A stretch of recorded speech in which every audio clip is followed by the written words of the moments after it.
So today we are going to start with new chapter, that is work, energy and power. So in this chapter first हम discuss करेंगे work के बारे में, फिर energy and उसके बाद power के बारे में. तो देखो ये भी चैप्टर क्लास 9 में हमने ऑलरेडी पढ़ चुका है. तो वर्क का जो कॉन्सेप्ट है वो थोड़ा सा ब्रॉडर समझने का कोशिश करेंगे यहाँ पे. ठीक है, तो वर्क का मतलब क्या होता है, व्हाट इज वर्क. तो यदि नॉर्मली लैंग्वेज में बोला जाए तो वर्क का मतलब होता है कि हम जो भी करते हैं, है ना, whatever we do we consider it as a work. लेकिन फिजिक्स इसको ऐसा नहीं मानता है. तो फिजिक्स क्या मानता है, फिजिक्स मानता है कि वर्क तभी होगा जब तुम डिस्प्लेसमेंट गेन करोगे in the direction of force applied. जब किसी बॉडी पे फोर्स अप्लाई करोगे एंड उस फोर्स के चलते जब डिस्प्लेसमेंट गेन होगा, देन उस केस में हम ये बोल सकते हैं कि यस वर्क डन हुआ. ठीक है, तो ये कॉन्सेप्ट है वर्क डन का इन केस ऑफ फिजिक्स.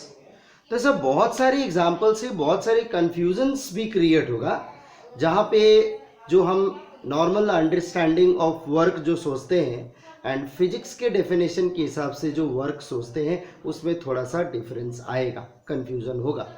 लेकिन इस चैप्टर में हम जब वर्क, एनर्जी एंड पावर के बारे में जब टोटली पढ़ लेंगे तो हमें ये पता चल जाएगा कि concept of work in physics and जो हम रियलिटी में जो सोचते हैं वर्क के बारे में 99% मैच हो जाएगा. ठीक है, लेकिन यहाँ पे हमें समझना है. फॉर एन एग्जाम्पल समझना क्या है, जैसे देखो, जैसे इस मार्कर पेन को यदि देखोगे तो इस मार्कर पेन को तुम ऊपर लेके जाओ या नीचे लेके जाओ, वर्क डन तो होगा. लेकिन जैसे ही वर्क डन का कॉन्सेप्ट आएगा तुम्हें यह सोचना है कि किस फोर्स के चलते वर्क डन हुआ. ठीक है, तो तुम्हें ऑलवेज ये याद रखना है कि वर्क डन तो हो रहा है लेकिन किस फोर्स के चलते वर्क डन हो रहा है. एग्जाम्पल यदि देखा जाए तो इस मार्कर को यदि मैं ऊपर लेके जाऊं, ठीक है, तो इस पे दो तरह का वर्क डन होगा. नंबर एक क्या होगा, नंबर एक वर्क डन होगा work done due to your applied force. ठीक है, आइदर अप्लाइड फोर्स बोल लो या ये भी बोल सकते हो कि वर्क डन अगेंस्ट ग्रेविटी, क्योंकि ग्रेविटी इसको नीचे की तरफ पुल कर रहा है और तुम ऊपर की तरफ ले जा रहे हो. ठीक है, दूसरा ये हो सकता है कि जब हम इसको ऊपर लेके जा रहे हैं तो एयर रेजिस्टेंस इसको नीचे ले जाने का कोशिश कर रहे हैं. ठीक है, एयर रेजिस्टेंस इसको नीचे ले जाने का कोशिश कर रहे हैं, लेकिन अगेंस्ट दैट हम इसको ऊपर लेके जा रहे हैं. तो यहाँ पे work done against air resistance भी हो रहा है. तो ऐसे यदि समझेंगे तो वर्क का कॉन्सेप्ट इजिली समझ में आ जाएगा. तो एक बार आगे बढ़ते हैं और देखते हैं कि वर्क क्या है और कैसे इसको हम सॉल्व करेंगे और कैसे समझेंगे वर्क के बारे में. तो जैसे वर्क के बारे में यदि समझना है वर्क, तो ऑब्वियसली यदि एक सरफेस पे किसी ऑब्जेक्ट को हमने रख दिया तो इस ऑब्जेक्ट पे हमें पता है दो डिफरेंट फोर्स एक्ट करेगा. एक तो हो जाएगा वेट ऑफ द बॉडी, दूसरा हो जाएगा नॉर्मल रिएक्शन. तो यदि इस पे वेट ऑफ द बॉडी और नॉर्मल रिएक्शन एक्ट करेगा तो होगा क्या, ये हो गया weight of the body mg, ये हो गया नॉर्मल रिएक्शन n. अब ये दोनों फोर्स बैलेंस्ड है. यदि ये दोनों फोर्स बैलेंस्ड है तो ये ब्लॉक न नीचे जा रहा है ना ऊपर जा रहा है. इन दैट केस यहाँ पे कोई वर्क डन का कॉन्सेप्ट अभी नहीं है. लेकिन जैसे ही जब हम इस पे फोर्स अप्लाई करेंगे, जैसे ही इस पे जब हम फोर्स अप्लाई करेंगे, ये देखो फोर्स अप्लाइड, तो जब हम इस पे फोर्स अप्लाई करेंगे, कितना फोर्स, F फोर्स. ठीक है, तो ये जो ब्लॉक है, ये ब्लॉक एक पोजीशन x1 से शिफ्ट होके x2 पोजीशन पे पहुंच गया, x2 पोजीशन पे. तो जैसे ही हमने फोर्स अप्लाई किया बॉडी x1 पोजीशन से शिफ्ट हो गया x2 पोजीशन पे. तो यहां पे हम देख सकते हैं कि बॉडी ने जो है वो डिस्प्लेसमेंट कवर किया एंड यहां पे डिस्प्लेसमेंट कवर हो रहा है x2 माइनस x1, जिसको मैं डेल्टा x भी लिख सकता हूं.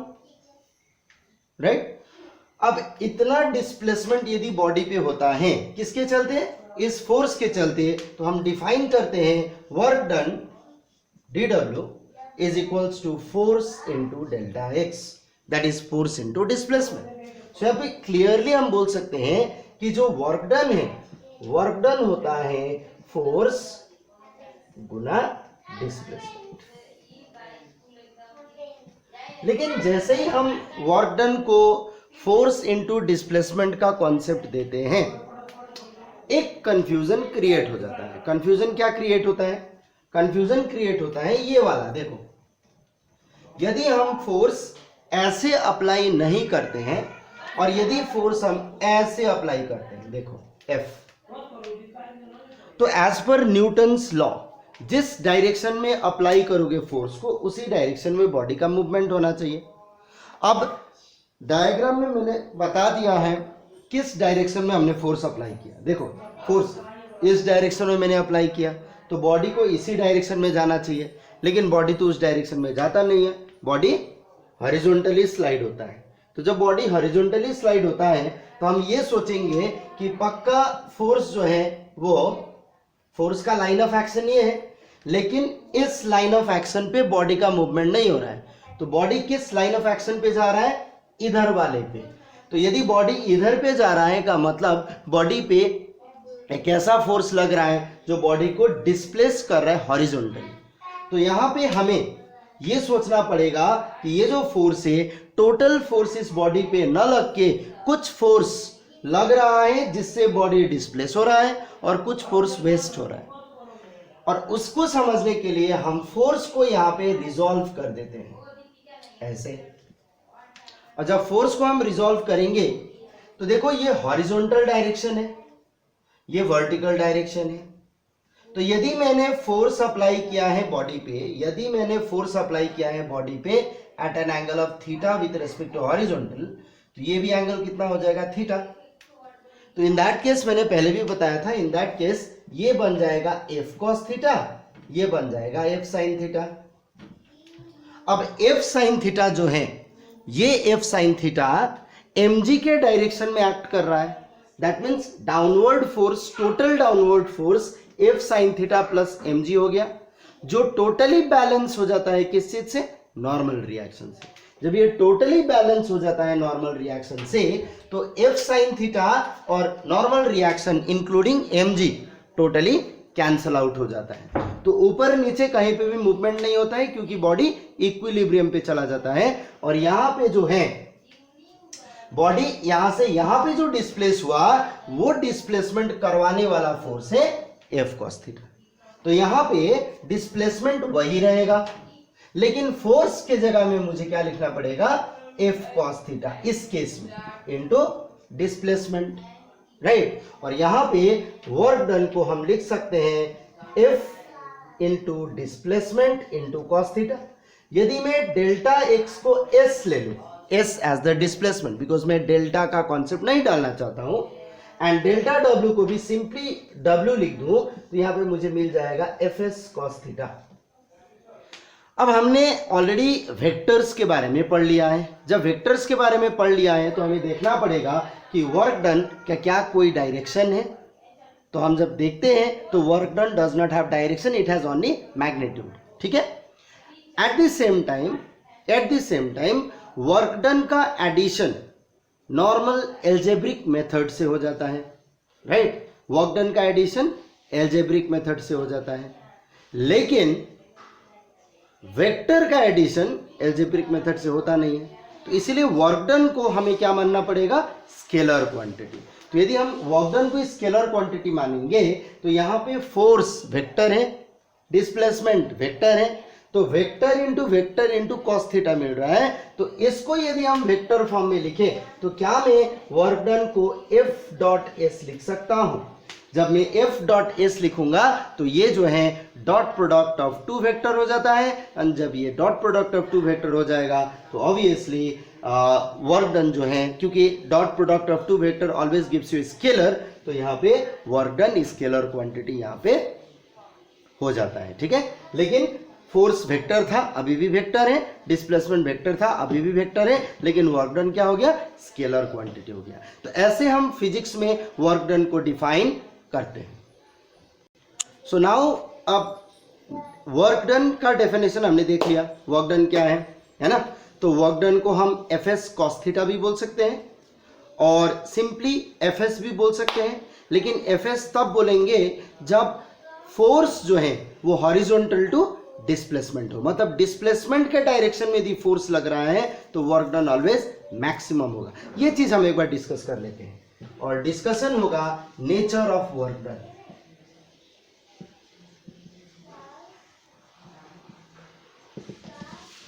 नेचर ऑफ वर्क, अब देखते हैं। नंबर 1, पहले हम मानेंगे पॉजिटिव वर्क। देखो हमें पता है, अच्छा एक डायग्राम बना लेते हैं। ये डायग्राम है, उसी ब्लॉक का डायग्राम मैंने बनाया। एंड यदि सिंस हमें पता है वर्क डन का डेफिनेशन है F S cos theta, in case theta का वैल्यू 0 हो जाता है। थीटा का वैल्यू 0 होने का मतलब क्या है, थीटा का वैल्यू 0 होने का मतलब जिस डायरेक्शन में फोर्स अप्लाई किया उसी डायरेक्शन में डिस्प्लेस्ड हो गया बॉडी। तो जब डायरेक्शन ऑफ डिस्प्लेसमेंट और डायरेक्शन ऑफ फोर्स सेम होगा, इन दैट केस एंगल जो है थीटा वैल्यू जो है वो कितना हो जाएगा, 0 डिग्री हो जाएगा। ठीक है, और जब वो 0 डिग्री होगा तो वर्क डन का वैल्यू होगा F into S cos 0 degree, and cos 0 degree is how much, 1। सो यहाँ पे हो जाता है वर्क डन Fs। तो यहाँ पे एक चीज हमें मिला कि वर्क डन का वैल्यू यहाँ पे मैक्सिमम भी हो रहा है, नंबर 1। एंड नंबर 2, ये पॉजिटिव है, value is positive, that's why इसको पॉजिटिव वर्क भी बोलते हैं। अब पॉजिटिव वर्क का क्या कोई एग्जाम्पल है? Answer is yes, there are lots of example for positive work. So what are the examples for positive work? The examples for positive work is whenever you apply force to shift a body, to displace a body, then the work done will be considered as positive work.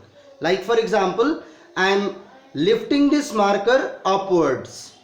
So if I consider my force, मैं अपना force से इसको ऊपर ले जा रहा हूं, तो मेरा फोर्स का डायरेक्शन किधर है, ऊपर। डिस्प्लेसमेंट किधर है, ऊपर। इन दैट केस जो भी वर्क डन होगा यहाँ पे वो पॉजिटिव होगा।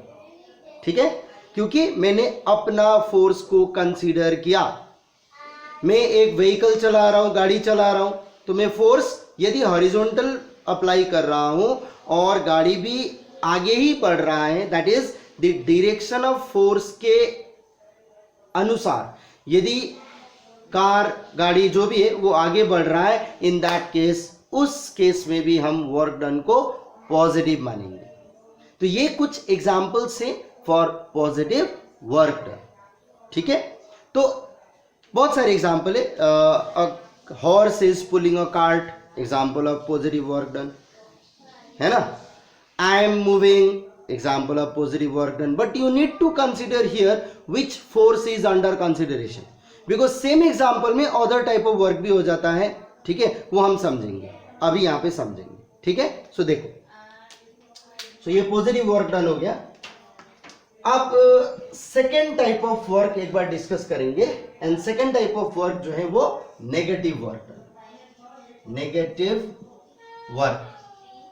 अब नेगेटिव वर्क के लिए थीटा का वैल्यू हम लेंगे 180 डिग्री। 180 डिग्री, जैसे देखो डिस्प्लेसमेंट इस डायरेक्शन में है, this is the direction of displacement, लेकिन फोर्स ऑपोजिट डायरेक्शन में है, तो दोनों के बीच में एंगल हो गया 180 डिग्री। एंड जब दोनों के बीच में एंगल हो जाएगा 180 degree, in that case work done will be negative. क्यों?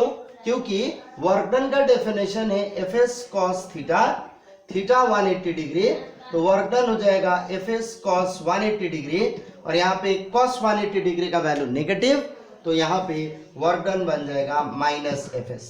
ऑब्वियसली ये वैल्यू लेस देन 0 है, जब ये लेस देन 0 है तो इस वर्क डन को हम नेगेटिव वर्क डन बोलेंगे। अब नेगेटिव वर्क डन किस केस के चलते होता है? तो देखो, इस पेन को मैं ऊपर लिफ्ट कर रहा था, तो प्रीवियस केस में मैंने क्या बोला था, ये पॉजिटिव वर्क डन है। लेकिन अब देखो, सुनो ध्यान से, इसको मैं ऊपर लेके जा रहा हूं, तो बॉडी तो ऊपर डिस्प्लेस हो रहा है, लेकिन इसका वेट किधर एक्ट कर रहा है, नीचे। तो इसका वर्क डन जो है, इसका वर्क डन यदि हम ग्रेविटी के अनुसार करें, इसका वर्क डन का कैलकुलेशन ग्रेविटी के अनुसार हम करें, तो वर्क डन क्या हो जाएगा, नेगेटिव, क्योंकि ग्रेविटी का डायरेक्शन नीचे है एंड बॉडी ऊपर की तरफ शिफ्ट हो रहा है। तो with respect to gravity, with respect to its weight, work done will be negative. With respect to its weight, work done will be negative. ठीक है, तो ये होता है नेगेटिव वर्क डन। नंबर 2, एक कार आगे की तरफ जा रहा है, लेकिन कार तो आगे की तरफ जा रहा है, डिस्प्लेसमेंट आगे की तरफ हो रहा है, लेकिन उसमें जो फ्रिक्शन एक्ट कर रहा है वो ऑपोजिटली है। कार आगे जा रहा है लेकिन फ्रिक्शन ऑपोजिट एक्ट कर रहा है। ठीक है, तो ये भी एक केस है जहां पे वर्क डन नेगेटिव हो गया। तो यहां पे वर्क डन नेगेटिव हो गया किस फोर्स के चलते, फ्रिक्शनल फोर्स के चलते। तो यदि हम कैलकुलेट करें work done due to friction, in that case work done is always considered negative, क्योंकि friction is always acting opposite to the direction of motion। तो ये हुआ एग्जाम्पल फॉर नेगेटिव वर्क। ठीक है, और एग्जाम्पल्स हम डिस्कस कर सकते about zero work done. So the third type of work which we are required to discuss is zero work. तो यहाँ पे डिस्कस करेंगे नंबर 3 में जीरो वर्क। अब ये जीरो वर्क क्या है, तो देखो जीरो वर्क 2-3 केसेस में हो सकता है। नंबर 1, बॉडी डिस्प्लेस ही नहीं हुआ, तुमने फोर्स अप्लाई किया, you have applied the force, body displace नहीं हुआ, in that sense it is zero work. And in another sense, this is the example for zero work. If the angle between displacement and force is 90 degree, because we know that work done is Fs cos theta. So suppose displacement is happening this way and force is in this direction. तो perpendicular force लगा के भी यदि displacement हो जाता है, in that case work done क्या हो जाएगा, 0। तो यहाँ पे क्योंकि एंगल 90 डिग्री पे है, एंगल 90 डिग्री पे है, तो जब एंगल 90 डिग्री पे है तो ऑब्वियसली वर्क डन का वैल्यू 0 हो जाएगा। तो Fs cos 90 डिग्री यहाँ पे 0 वर्क। तो ऑब्वियसली यदि ये 0 है तो it is neither positive work nor it is negative work, so the work done will be 0 work. Okay, let's share some example of this kind of work. So the best example for this type of work is whenever body moves in a circular path, then the work done is always 0. Why? See, suppose this is a circular path and body is trying to maintain this path, and just now I said that the work done will be 0. लेकिन यहाँ पे देखोगे तो यहाँ पे इस example पे ना तीनों वर्क डन होगा, पॉजिटिव भी होगा, नेगेटिव भी होगा, 0 भी होगा। कैसे, समझो। यदि ये बॉडी आगे की तरफ जा रहा है, सर्कल कंप्लीट नहीं कर रहे हैं, आगे की तरफ जा रहा है, ठीक है, कर्व्ड है, आगे की तरफ जा रहा है, तो जब ये आगे की तरफ जा रहा है तो अप्लाइड फोर्स का डायरेक्शन क्या है, आगे की तरफ। तो यदि हम अप्लाइड फोर्स को अज्यूम करें, अप्लाइड फोर्स को कंसिडर करें, तो work done due to applied force क्या होगा, पॉजिटिव, क्योंकि displacement and applied force are in the same direction. Number 1। Number 2, since body आगे की तरफ जा रहा है लेकिन फ्रिक्शन तो ऑपोजिट एक्ट कर रहा है, तो विथ रेस्पेक्ट टू फ्रिक्शन इस बॉडी पे वर्क डन नेगेटिव है। तो 0 कैसे हुआ, तो यदि हम कैलकुलेट करें work done due to centripetal force, work done due to centripetal force यदि हम कैलकुलेट करें तो क्या होगा, इस कर्वेचर का ये सेंटर है एंड इसको कर्वेचर में मूव कराने के लिए एक फोर्स चाहिए जिसको हम सेंट्रीपिटल बोलते हैं। तो यदि ये सेंट्रीपिटल फोर्स है तो what is the direction of centripetal force, towards the centre, mv²/r, and body जो है इस तरफ जा रहा है, this is the direction of displacement. तो यहाँ पे एंगल कितना बन रहा है, 90 डिग्री। जब यहाँ पे एंगल 90 डिग्री बन रहा है तो वर्क डन कितना होगा, 0 होगा। So work done due to centripetal force in this case is 0 because centripetal force makes an angle of 90 degree with respect to displacement. इसीलिए यहाँ पे work done क्या हो रहा है, 0 हो रहा है। ठीक है, तो सेम एग्जांपल में मैंने तीनों दिखा दिया। ठीक है, नंबर 1 मैंने दिखाया पॉजिटिव भी हो रहा है, नंबर 2 मैंने दिखाया नेगेटिव भी हो रहा है, नंबर 3 मैंने दिखाया जीरो भी हो रहा है। तो देखो इस वर्क डन को खाली एफ एस कॉस थीटा बोल के नहीं होता है, यू नीड टू अंडरस्टैंड कि which force is talking about. ठीक है, डायरेक्टली हम बोलते हैं कि work done due to this is zero, work done due to this is positive, how come, right. तो इसमें पहले समझना पड़ेगा कि which force is under consideration. जैसे यदि मैं जीरो वर्क डन का एग्जाम्पल पूछूं तो जीरो वर्क डन का एग्जाम्पल फर्स्ट क्या आएगा, sir work done due to coolie, क्योंकि ये एक दिमाग में छप गया है कि कुली के चलते वर्क डन ऑलवेज जीरो होगा। नो, क्यों जीरो होगा, पहले ये लगाओ ना कि क्या चीज के चलते कुली का वर्क डन को जीरो मानते हैं। क्या कुली वर्क नहीं करता है, वो थकता नहीं है, ऑब्वियसली थकता है।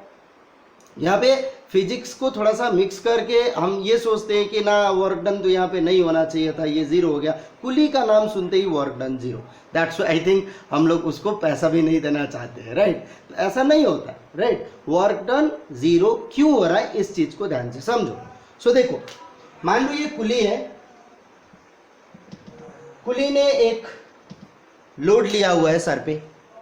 जब कुली ने एक लोड लिया है सर पे और ये कुली आगे की तरफ जा रहा है, तो देखो इस कुली के सर पे जो वेट है इसका डायरेक्शन नीचे की तरफ है mg, एंड ये जो कुली है वो आगे की तरफ जा रहा है। दोनों के बीच में कितना एंगल है, 90 degree, work done zero. So work done due to the load carried by the coolie is zero.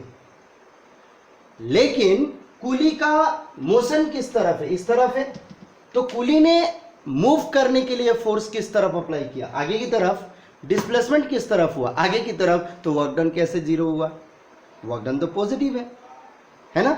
और कुली ने क्या फ्रिक्शन एक्सपीरियंस नहीं किया, तो यदि कुली ने फ्रिक्शन एक्सपीरियंस किया तो नेगेटिव वर्क डन भी है। कैसे, कुली आगे की तरफ जा रहा है, डिस्प्लेसमेंट भी आगे की तरफ है, तो दोनों सेम है, वर्क डन पॉजिटिव। डिस्प्लेसमेंट आगे की तरफ है, फ्रिक्शन पीछे की तरफ एक्ट कर रहा है, वर्क डन नेगेटिव। डिस्प्लेसमेंट आगे की तरफ है, वेट नीचे की तरफ एक्ट कर रहा है, perpendicular direction, work done zero.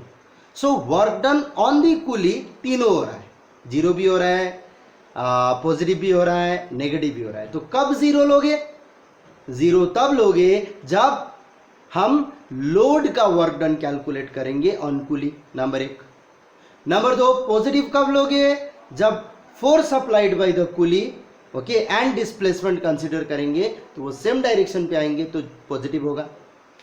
And negative कब लेंगे, फ्रिक्शन एक्सपीरियंस बाय द कुली, ठीक है, while carrying the load from one point two other point, यदि ये कंसीडर करते हैं तो भी वर्क डन नेगेटिव हो जाएगा। ठीक है, तो ये होता है, ऐसे समझना है अबाउट वर्क डन। ठीक है, तो ऐसे let's start unit of work done, units of work done. तो अब थोड़ा सा यूनिट्स के तरफ जाएंगे, एंड जब हम यूनिट्स के तरफ जाएंगे तो एक बार देखते हैं क्या क्या है डिफरेंट यूनिट्स ऑफ वर्क। तो यहाँ पे 2 सिस्टम ऑफ यूनिट्स है जब हम वर्क डन को डिफाइन करेंगे। एक है absolute unit of work, absolute unit of work number 1, ठीक है, एब्सोल्यूट यूनिट ऑफ वर्क। अब ये एब्सोल्यूट यूनिट ऑफ वर्क क्या क्या है, इसमें क्या क्या आएगा एक बार देखते हैं। तो पहले एक बार इसको डिफाइन कर लेते हैं और इसका डेफिनेशन लिख लेते हैं। Work done is said to be one absolute unit, work done is said to be one absolute unit if an absolute unit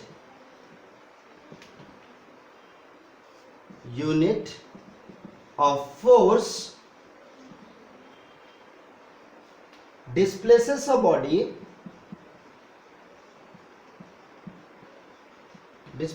body through unit distance in the direction of force.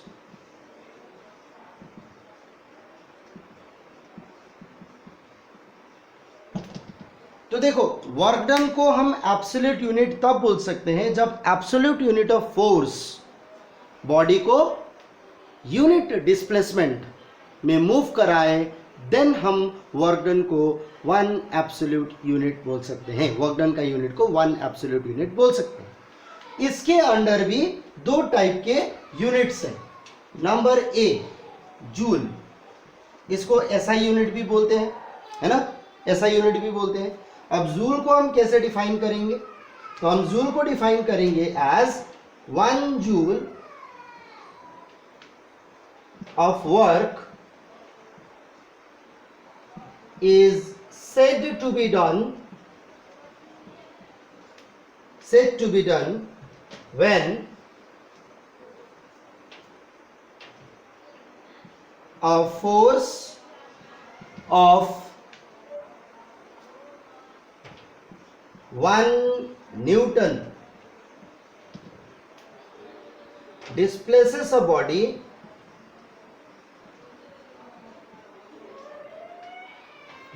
through a distance of 1 meter in its own direction. तो 1 joule, since it is the unit of work, तो 1 joule of work तब बोला जा सकता है जब 1 Newton force body को 1 metre displacement cover कराए। 1 न्यूटन फोर्स जब 1 न्यूटन डिस्प्लेसमेंट कवर कराएगा तो जो भी वर्क डन होगा उस वर्क डन को 1 जूल नाम देंगे। ठीक, एक और टाइप, इस यूनिट को एसआई यूनिट भी बोलते हैं। एक और यूनिट है और वो यूनिट हम क्या बोलते हैं कि अभी एक्सप्लेन भी करेंगे और लिखेंगे भी। ठीक है, सेकेंड टाइप ऑफ यूनिट जो है, second type of unit is also known as CGS unit, and ये होता है अर्क, है ना। एंड ये क्या है, इसको कैसे डिफाइन कर सकते हैं? 1 अर्क of work is said to be done if a force of 1 dyne displaces a body by 1 centimeter in its own direction, तो वर्क डन हो जाएगा 1 अर्ग, है ना, वर्क डन हो जाएगा 1 अर्ग। सो ये होता है अबाउट अर्ग के बारे में। सो अर्ग हम एज अ सीजीएस यूनिट भी लेते हैं, एंड जो प्रीवियसली हमने डिस्कस किया जूल, उसको हम एसआई यूनिट भी मानते हैं। ठीक है, तो ये तो हो गया under absolute unit of work. तो सेकेंड टाइप ऑफ यूनिट क्या है वो भी एक बार डिस्कस कर लेते हैं। तो second type of unit is gravitational unit of work. Number 2, gravitational unit of work. ये सेकेंड टाइप ऑफ यूनिट है called gravitational unit of work. And इसको कैसे डिफाइन करेंगे एक बार देखते हैं। तो डिफाइन करेंगे, work is said to be done 1 gravitational unit if a gravitational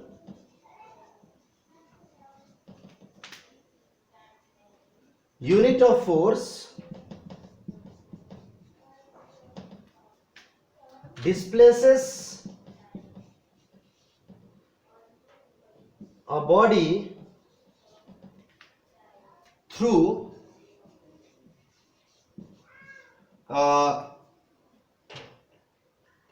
unit distance in the direction of force. तो ग्रेविटेशनल यूनिट ऑफ वर्क वो वर्क डन है जब one gravitational unit of force body को displace करता है through one unit, then the work done is said to be one gravitational unit.